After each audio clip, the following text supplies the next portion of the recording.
Hello everyone and welcome back to my YouTube channel. Today I am making a clean and simple birthday card using the adorable Wonderful Wishes by Clearly Besotted. I recently got this amazing stamp set and it's so cute. Now you can decide on using a lot of the images, or you can do like me and just create a card with one of the images really standing out onto that simple card. So for today's card I'm using this adorable kitten who is flying away with the dandelion, and I just think this is the cutest ever. All the images in this stamp set are so adorable, and the latest release as well had some of these adorable cuties inside of it, so I bought one set. Just so you know, there will be some more cards with Clearly Besotted products. I bought them in the past as well, but as you probably know, they don't have dies, and I am a lover for dies, although they make things expensive.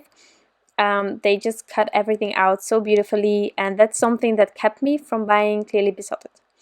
Now lately I have been fussy cutting, so I just thought that I could do this as well with Clearly Besotted products. So that's why I bought this adorable stamp set, and I let myself go and just bought another one from the new release from March, which was adorable. So that's coming up. As soon as it gets here, I am going to play with those as well. But with this set, I have actually made a few other cards, always trying to do something different to give you some inspiration on what you can do. There are so many ways of using this adorable stamp set, so I have some more shorter videos coming up with some clean and simple cards using this stamp set.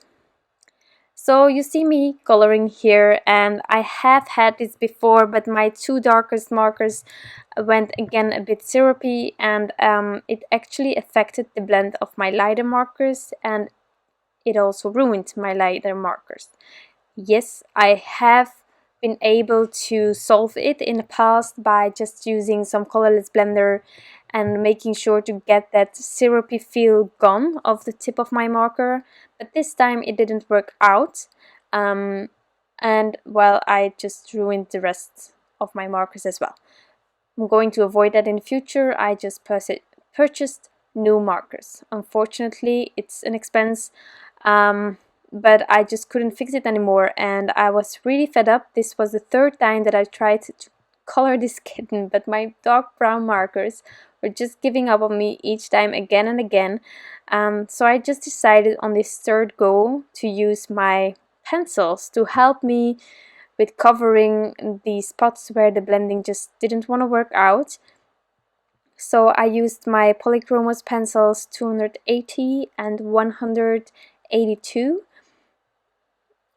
If you don't have Polychromos and you would maybe experience the same, or you just want to add some more depth onto your image, just try the pencils that you have at home. It's too big of an expense to just use in this specific way, I think, to buy a whole set, and maybe your brown color pencils are just fine. So I would just suggest to try it out.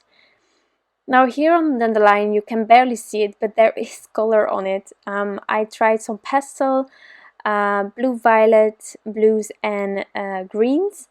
I wanted it to be really light. As you will see later on, my background is also based on these three colors, but it's barely noticeable, I know. But actually in the end I didn't mind. While I was coloring this, I was getting frustrated because you couldn't see the effort that I put into the dandelion, but then later on it will be really soft against the background, and I really like that. So I'm going from the blue violets in the middle to blue and then to the green. And I'm just doing a flicking motion, trying to get the blend going on, because these are different color families, but at the same time these are all light markers, so that also helps. I'm going to add a bit of glitter using my Quickie Glue Pen, as well as this Prisma glitter by Fawn. I'm just lightly going next to the lines on the right side, if I'm not wrong, but once the glue is on there, I can dip this dandelion into the glitter, and then I can tap the excess off and lay this image aside to really let everything dry. Like this, dipping it and then tapping off the excess really lightly. And I just love the shimmer.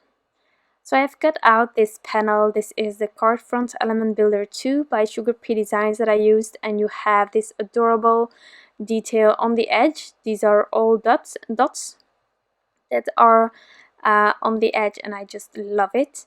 I'm now using my pebble tape to mask off an area that I'm going to do some ink blending on using my Distress inks. Now this paper is the same paper as the image, the Transotype Perfect Coloring paper, and I'm going to really lightly start ink blending on this. This paper isn't really forgiving, so if you are too harsh from the beginning, then it will be really difficult to get rid of it. And I wanted to have a really soft background, so I am barely touching the paper and just strengthening my grip when I am moving along on this panel.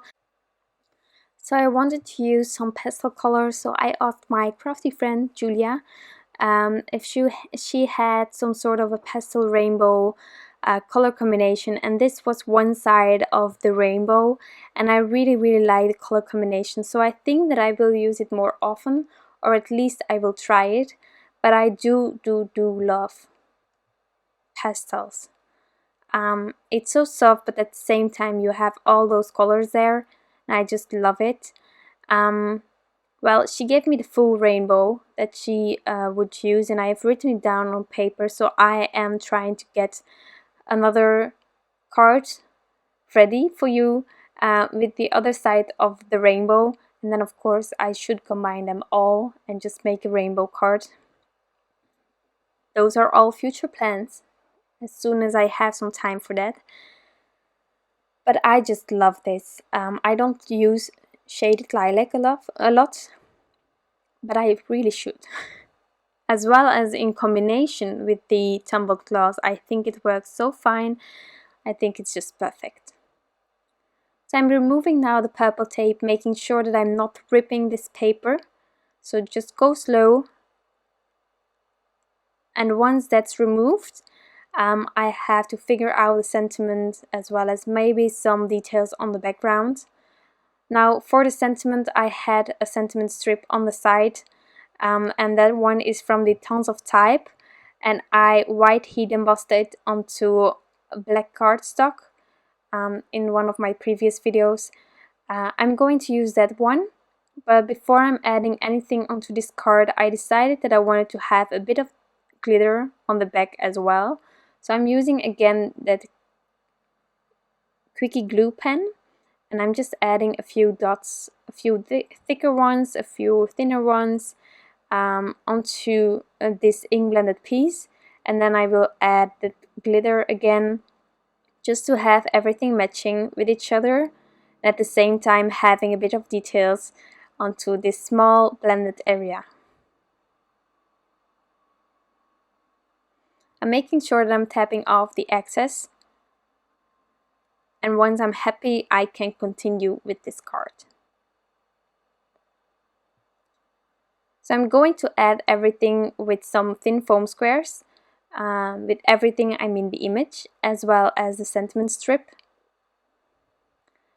And once everything is on there, I can trim off the excess of the sentiment strip and add this panel onto an A2 sized card base. And then this card will be completely finished. So as I said in the beginning, this is a really simple card, but I just adore it. And I also think that simple cards are a way to let your images really shine. Instead of using a lot of images. I adore making scenes as well, or using more than one image, of course. But then people need to look at different things. And now I really think that this card is drawing the attention towards the adorable kitten that is flying away with the dandelion, and I just love it. So I'm trimming off the excess here, and then I will add this using some adhesive roller onto a card base. So I really want to thank you all for stopping by. This is a really short video, but I hope that you liked it. If you do, you can always give this one a thumbs up. I would truly appreciate it. If you have any questions for me, you can always leave them down in the comments and I will get back to you as soon as possible. I am so glad that you all took the time to watch this video, and I hope that you will be back soon when I have a new video for you. Have a wonderful day left. Bye!